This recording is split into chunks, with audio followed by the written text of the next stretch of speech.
Good morning, I'm Harley Schlanger from the LaRouche Organization with your daily video update for September 6th, 2024. Let me begin by encouraging you to join us with the Zoom call of the International Peace Coalition, which will take place today, Friday, at 11 a.m. Eastern Time. The discussion will be on who it is that might provoke nuclear war. And the quick answer is it won't be Russia or China, but the US or the United Kingdom. And speaking will be a number of experts, including Dr. Ted Postel, one of the leading experts on nuclear war. The discussion will take up this whole question of the provocation of the new US nuclear doctrine of fighting a three-front nuclear war. And more importantly then, how to get out of it. How we can create a circumstance that overcomes the geopolitical doctrines which are pushing the world toward World War III and a possible nuclear war.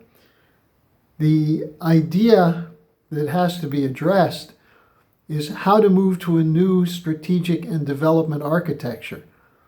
Much of the world is already moving in that direction, but the West is not. Instead, there's a push for a new nuclear weapons doctrine, which is related to the failure of the NATO policy in Ukraine. And it's because of that that this becomes an urgent topic. Now, I would encourage you then to set aside the time to participate and to then take the ideas you hear to the broader public, your friends, your neighbors, and others.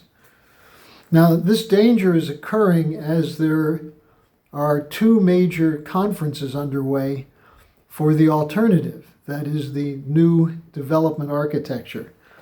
You have the Forum on China-Africa Cooperation, in which there are 53 African nations represented in China, and they were addressed by Xi Jinping, who gave a keynote titled "Joining Hands to Advance Modernization and Build a Community with a Shared Future." And at the same time, there is the Eastern Economic Forum in Russia, which was keynoted yesterday by Vladimir Putin. There are 75 nations that are at that one. And so what we're seeing is the continued mobilization of an economic alternative to a collapsing unipolar order. And this is the way we can, if we can bring the United States and Europe into cooperation with that, we could avoid war. We could actually create a circumstance where there could be a guarantee of prosperous economic development for all nations. And that's what the fight is about. Now, it's Friday, so I do have some questions. Let me start with two questions from a Canadian friend. The first one is, are there any officials from the European Union governments or the United States at these two conferences? And then secondly, why have the United States and NATO rejected diplomacy as a way of ending the Ukraine war? Now, as far as I know, there are no active participants from the United States and Europe at these conferences. They may have people there to listen, maybe to make tapes and figure out what's going on. But this is not the direction of US and European policy. In fact, they're trying to stop these conferences to defeat the purpose. And that gets to the question of why have they rejected diplomacy? Diplomacy makes sense if your intention is to have peace. What if your intention is to continue the war, which is what U.S. Secretary of Defense Lloyd Austin said related to the Russia situation in Ukraine. He said, our goal is to weaken Russia. Why weaken Russia? Because they want the Russian raw materials. And also they want to prevent Russia from being a leader in the counter to the Unipolar Order. And so rather than participate in these discussions, they're trying to sabotage them.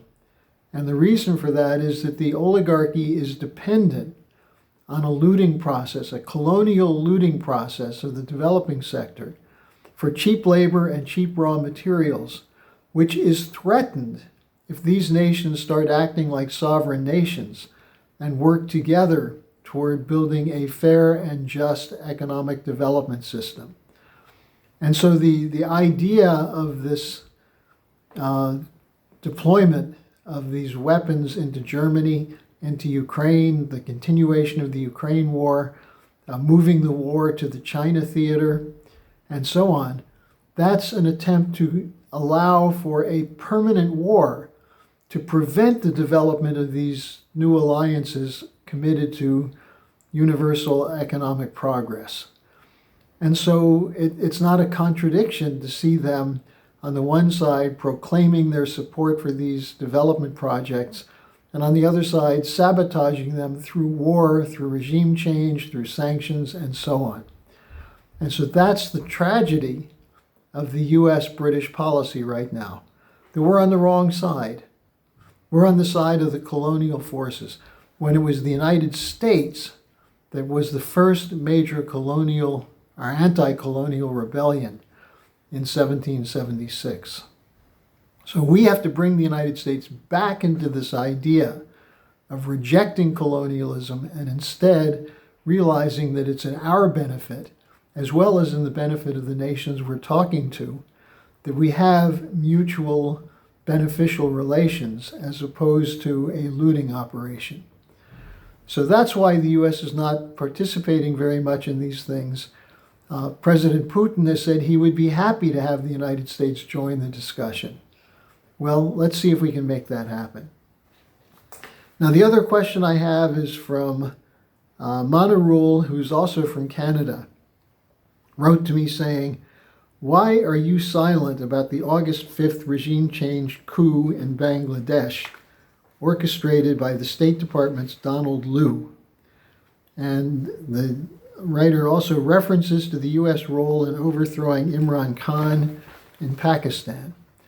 Now, I'll be honest, I didn't cover it partly because there's so much going on, but the person is right. I should have discussed it. Now, the linking of the Pakistan situation with Bangladesh is very interesting, because what happened is that Donald Lu, who's the U.S. Secretary of State for South and Central Asia, met with Pakistan's U.S. ambassador in July, let's see, when is it?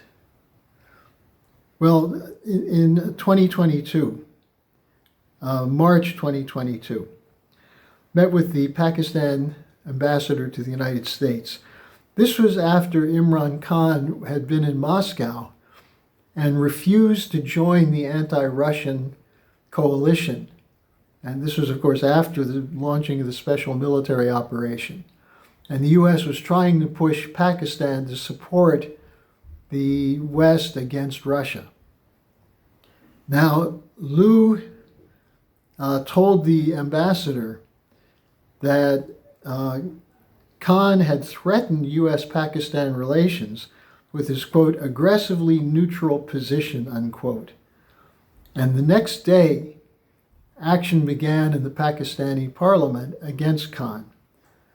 Now, later on, the ambassador was told all will be forgiven, that is Khan's visit to Moscow, the Pakistan tilt against the United States, all will be forgiven if the no confidence vote succeeds.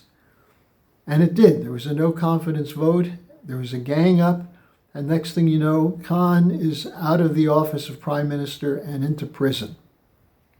That was a regime change, a U.S. orchestrated regime change. Now, we've seen the same thing happen in the last weeks to the Prime Minister of Bangladesh, Sheikh Hasina. And she said she was ousted. The reason she was ousted was refusing to grant the U.S. facilities that they considered to be a strategic part of the Indo-Pacific strategy. Now, the U.S. policy in that region is to squeeze out Russia, squeeze out China, and to create a relationship between nations that is favorable towards the Anglo-American empire. And what that means is that when Sheikh Hasina is considering providing facilities to Russia or to China and denying them to the United States, she's seen as an enemy. And so there was a gang up against her. There were street demonstrations, and she was forced to flee Bangladesh for her safety. So it was a regime change coup. Now, why is this important? Well, the Indochina theater is one of the major areas of confrontation between the U.S. and China. The U.S. believes that China is threatening to overwhelm these countries and recruit them into an anti-U.S. alliance, when in reality the U.S. is trying to recruit them into an anti-China alliance. And so if someone like Sheikh Hasina refused to go along with that, she's going to become an enemy of the United States and subject to these kinds of attacks. Now, the solution to this is ending regime change policy, having a policy that's oriented toward mutual benefit of these countries in South Asia and the United States. But that's not U.S. policy. U.S. policy is to build up its own forces to counter China in the region. So the note to me from my friend from Canada is absolutely right. This is an important operation by the United States as a regime change, and it's something that should be opposed. The way to fix it would be for the United States to change its policy, to stop being part of a colonial force. But it's up to the people of Bangladesh to mobilize to bring back Sheikh Hasina and to get back in the process of building up a coalition that will have peaceful economic cooperations with all the neighbors. So that's what I have for you today, again at 11 Eastern Time today. And the address for it will be in the description section. There is the International Peace Coalition, and you can attend it via Zoom and participate in the event. So thanks for joining me this week. I'll see you again next week.